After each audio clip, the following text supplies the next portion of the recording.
बोलूया श्री महाकाल तांत्रिक रुद्राक्ष कवच. हे रुद्राक्ष कोणी घातलं पाहिजे जेणेकरून की जो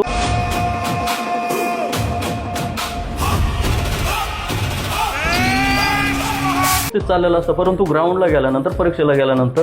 त्यावेळेस त्यांचा कॉन्फिडन्स लेवल डाऊन होतो. अशा व्यक्तींसाठी म्हणा किंवा अशा विद्यार्थ्यांसाठी म्हणा किंवा ज्याचे शत्रू जास्त आहेत की बाबा प्रत्यक्ष समोर तर चांगलंच बोलतो, तुमच्याकडं जर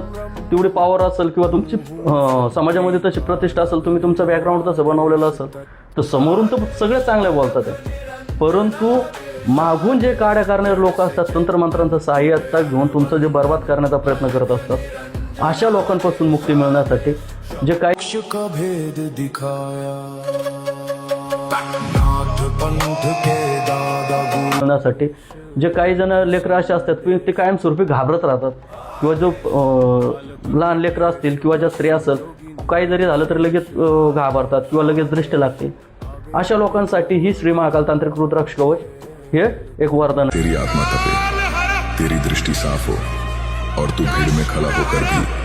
मेरे नाम पर अडिग रह सके. जी लोक जास्तीत जास्त हा उपयोग जास्तीत जास्त सगळ्यांना तर येणारच आहे, पण जास्त कुणाला येणार,